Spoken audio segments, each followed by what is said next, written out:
कायर मत बनो। व्यर्थ में अपनी जान क्यों गंवाना चाहती हो? कम से कम अपने बेटे के लिए जियो गंगा। तो मैं क्या करूं? कौन मेरी मदद करेगा? हिम्मत से काम लो गंगा और अपने सुहाग के लुटेरे को सजा दो। आखिर मैं अकेले कैसे उन कमीनों से लड़ पाऊंगी? कौन मेरी मदद करेगा? पोंछ दो सिंदूर, थाम लो बंदूक।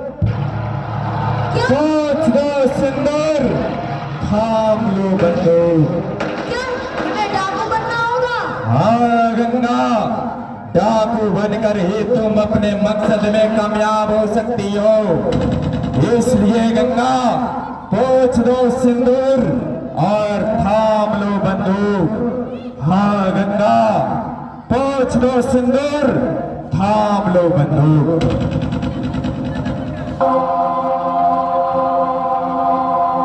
हाँ गंगा, खोज दो सिंदूर, थाम लो बंदूक और मिटा डालो अपने सुहाग के लुटेरों को। वो कैसे होगा शेर खान? भला नन्हा सा सूरज को छोड़कर मैं कहीं कैसे जा सकती हूँ? और सूरज का पालन पोषण करेगा। सूरज की चिंता तुम मत करो बहन, अभी शेर खान जिंदा है और शेर खान जिंदा रहते सूरज को कुछ नहीं हो सकता। मैं उसका पालन पोषण करूंगा। नहीं शेर खान, सूरज मेरे कलेजे का एक टुकड़ा है। मैं उसे अपने से अलग नहीं कर पाऊंगी। मेरे सूरज को अपने पास ही रहने दो। शायद तुमने आज तक शेर खान को नहीं पहचान पाई गंगा बहन। शेर खान भले ही मुसलमान का पैदाइश है, लेकिन बचपन से आज तक सिर्फ आप सबों का नमक खाया है। इसीलिए एक बार मुझे अपने रीढ़ को चुकाने का मौका दे दो बहन। मैं तुम्हें वचन देता हूँ कि इसे पढ़ा लिखा कर एक सच्चा इंसान बना दूंगा। फिर तुम्हें सौंपकर वापस अपना देश चला जाऊंगा। मुझे कुछ समझ नहीं आ रहा है शेर खान कि आखिर मैं क्या करूं? हिम्मत से काम लो बहन, सोचने से कोई फायदा नहीं होगा। आगे बढ़ो और दिखा दो नारी शक्ति का चमत्कार। ये लो बंदूक और दुनिया को दिखा दो नारी भी पुरुष से कम नहीं होती। वे जिस हाथ में चूड़ियां पहनती है उसी हाथ से बंदूक भी चलाना जानती है। पोंछ दो सिंदूर, थाम लो बंदूक। तुमने ठीक कहा शेर खान, नारी भी भारतीय समाज में पुरुषों से पीछे नहीं रही है। ये लो सूरज को, इसे उसको एक सच्चा इंसान बनाना और ला बंदूक। मैं अपने स्वाद का पता स्वयं अपने हाथों लूंगी।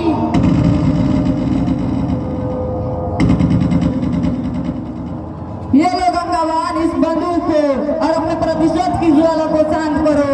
समाज के हर बेड़िए का नाम और निशान मिटा दो ताकि आने वाले समय में हर हिंदुस्तानी नारी को तुम्हारी जिंदगी से प्रेरणा मिले।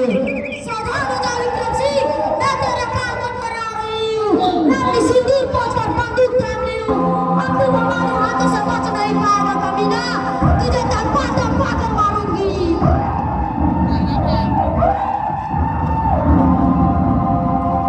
बहुत बहुत धन्यवाद। अभी हम सब ने देखा दोस्तों कि किस प्रकार से विक्रम सिंह जो इस नाटक का कहानी का खलनायक है, दौलत और राज के लिए अपने बड़े भाई की हत्या कर देता है। फिर अपने बड़े भाई की पत्नी और बेटे को मार करके निकाल दिया। और यहाँ से जब गंगा ने आत्महत्या करने की सोच ली तो फिर शेर खान नाम का एक मुस्लिम युवक आता है और उसे धैर्य बनाता है। और फिर यहाँ से गंगा अपना जो सिंदूर है पूजती है और आगे चंबल की पीहड़ में जा रही है। आगे आगे हम लोग देखेंगे दोस्तों कि गंगा का किस प्रकार से फिर विक्रम सिंह से मिलना होगा। तो चलिए, उससे पहले आप सबको भी पेश किया जा रहा है national heart quality song countdown dance धमाके के अंतर्गत शानदार सा सुंदर प्रस्तुति पारा नीमन लागे।